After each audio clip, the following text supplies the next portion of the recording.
जो लोग इस अहंकार में हैं कि उनकी जो जगह है, उनकी जो पदस्थापना है, जो उनका पद है, वो सर्वश्रेष्ठ है, वो बहुत बड़ी भूल में हैं। उनका पद, उनकी गरिमा, उनका यश, कीर्ति कुछ भी किसी भी काम का नहीं है। छोटी सी बात आप थोड़ा-सा ध्यान देकर समझिए। जब इंसान ने होश सँभाला था, तो जिस जगह पर वो खड़ा था, उसको वो अपना इस संसार का, इस सृष्टि का केंद्र बिंदु मानता था। ये मानवीय प्रकृति होती है कि हम अपने हिसाब से चलाना चाहते हैं सारी चीज़ों को। तो मानव ने जब होश संभाला, उसकी बुद्धि का विकास हुआ, उसका बौद्धिक विकास हुआ, तो उसने ये समझा कि मैं जहाँ खड़ा हूँ, वहीं से सारी सृष्टि का संचालन होता है। लेकिन जब बुद्धि का और ज़्यादा विकास हुआ, तो उसने कहा ये पृथ्वी खुद चलायमान है, हम खुद अस्थिर हैं। और ज़्यादा विकास हुआ, और ज़्यादा शोध हुए, हमारे ऋषि मुनियों ने शोध किए, तो उन्होंने अंतरिक्ष में जब उन्होंने अपने ब्रह्म विद्या से अपना ज्ञान के माध्यम से देखा, तो पृथ्वी तो बहुत छोटा सा तारा है, बहुत छोटी सी वस्तु है इस अंतरिक्ष में। हमारी पृथ्वी खुद चक्कर लगा रही है सूरज के, फिर सूरज को केंद्र बिंदु मान लिया लोगों ने। लेकिन और ऊपर उठे तो देखा कि सूरज खुद चक्कर लगा रहा है। और ऊपर उठे, आकाशगंगा, ब्रह्मांड, ब्रह्मांड में ऐसी अरबों आकाशगंगाएं, सोचिए आप।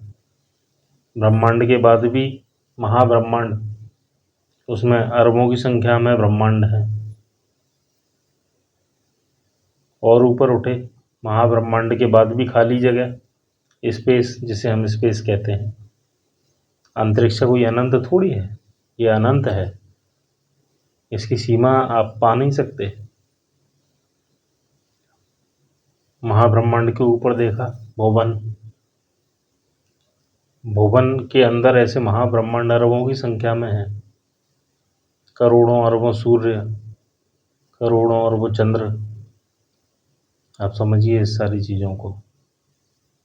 उसके बाद ऐसे 14 भुवन हैं जो हमारे ऋषि मुनियों ने ज्ञात किए हैं अपने दिव्य ज्ञान के द्वारा। उन 14 भुवन की जो अधिष्ठात्री देवी हैं, वो हैं भुवनेश्वरी। उन भुवनेश्वरी देवी के 4 स्तंभ हैं। पहला स्तंभ है शिव, दूसरे हैं विष्णु, तीसरे हैं ब्रह्मा, चौथे हैं इंद्र। इंद्र जो देखते हैं, इंद्र 10 दिशाओं के अधिपति, यानी इंद्रादि 10 दिक्पाल, इंद्र के अधीन 10 दिक्पाल हैं जो 10 दिशाओं के रक्षक होते हैं, 10 दिशाओं के अधिपति हैं। उसके बाद जो आकाश में जो विचरण करते हैं हमारे नक्षत्र हैं, नवग्रह, है ना, वो भी सब उन 10 दिक्पालों के अंतर्गत ही कार्य करते हैं। ये कालचक्र की एक गणना है, ये समय को मापने का एक पैमाना है। जिस तरीके से घर में एक घड़ी होती है, उसी तरह ब्रह्मांड को जो हम नापते हैं, ब्रह्मांड की जो समय गणना चलती है, वो इन नक्षत्रों के आधार पर चलती है। उन्हीं से ब्रह्मांड की जो समय अवधि है, वो उन्हीं के माध्यम से निकाली जाती है। तो कहने का तात्पर्य ये है कि जिसको ये दंभ है, जिसको ये अहंकार है कि वही सर्वस्व है, उसी वही सब कुछ है, इतना अहंकार उसके अंदर है, तो वो अहंकार किसी काम का नहीं है, क्योंकि आपकी जो गणना है ना, वो कहीं भी नहीं है। जब इस पृथ्वी की गणना कहीं भी नहीं आती है, तो फिर आप तो बहुत छोटा सा मतलब एक छोटी सी जगह में एक छोटा सा तिनके के बराबर भी नहीं है। आप सोचिए, आप इस महाब्रह्मांड, इस भुवन के अंदर आपकी स्थिति क्या है, तो फिर किस चीज़ का अहंकार और दंभ है आपके अंदर। प्रत्येक को सिर्फ यही सोचना चाहिए कि आपका जन्म लेने का उद्देश्य क्या है। अभी लोगों को यही नहीं पता कि उनके जन्म लेने का उद्देश्य क्या है। अभी जो जीवन हम जी रहे हैं ना, ये जीवन सिर्फ एक प्रारंभिक परीक्षा है। असली जीवन तो हमारा मृत्यु के बाद शुरू होगा। ये हमारी अभी प्रारंभिक परीक्षा चल रही है।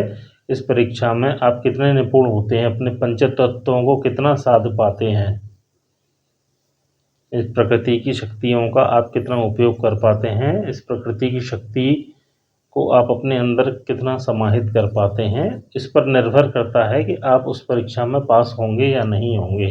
आपके कितने नंबर आए हैं, उस आधार पर आपका वहाँ पर चयन होगा।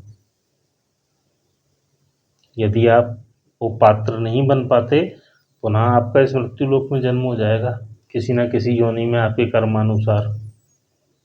तो पुनः आपको वही सारी प्रक्रिया अपनानी पड़ेगी, वही जन्म, वही क्रियाकलाप, वही सुख दुख, सारे मोह माया सब यहीं पर पुनः आपको भोगने पड़ेंगे। और ये जब तक भोगते रहेंगे, ये क्रम तब तक चलता रहेगा जब तक आप उस जीवन के लिए पात्र नहीं बन जाते। तो हमको जो कार्य करना है ना, हमको सिर्फ उसी के लिए कार्य करना है कि जो असली जीवन जो हमारा शुरू होना है मृत्यु के बाद, उसको हम किस तरीके से प्राप्त करें। ज्ञानी जन उसको मोक्ष का नाम देते हैं। ऐसा नहीं कि मोक्ष से हम इस मृत्यु लोक में नहीं आ सकते। ईश्वर निर्धारित करता है कि मोक्ष से किसको भेजा जाए पृथ्वी पर। जब अनियमितताएं दिखती हैं हमारे, मतलब इस मृत्यु लोक में कुछ स्थितियां ऐसी बिगड़ती हैं कि ज्ञान का लोप हो रहा है, या फिर समाज जो है, व्यवस्था जो है हमारी, ये गलत दिशा में जा रही है, तब ईश्वर किसी न किसी दूत को भेजता है, तो वो उस दिशा को सुचारू रूप से चलाता है। तो वो लेकिन कुछ ही क्षण मात्र के लिए आते हैं, कुछ कम समय के लिए आते हैं, और वो फिर ईश्वर के लोग वापस चले जाते हैं। जैसे स्वामी विवेकानंद हैं, एक उपदेश देने के लिए आए थे, उद्देश्य, लोगों को उद्देश्य बताकर चले गए। रामकृष्ण परमहंस जी, सुभाष चंद्र बोस जी, एक प्रेरणा और एक धारणा लोगों को दे के जाना, कठिन समय में उनका मार्गदर्शन करने के लिए आना इस पृथ्वी पर। तो वो लोग मोक्ष पा चुके हैं, वो ईश्वरीय आदेश से, प्रकृति के आदेश से ही वो जन्म लेते हैं और चले जाते हैं। तो प्रत्येक मानव को, प्रत्येक व्यक्ति को, जो उसका जो मूल सिद्धांत है, मूल कर्म जो है उसका, वो यही है कि उसको सिर्फ उस जीवन के लिए प्रयास करना है। उस जीवन को कैसे, उस जीवन में कैसे हम बेहतर तरीके से प्रवेश करेंगे, उसके लिए ही आपको प्रयास करना है। ओम नमो नारायणाय।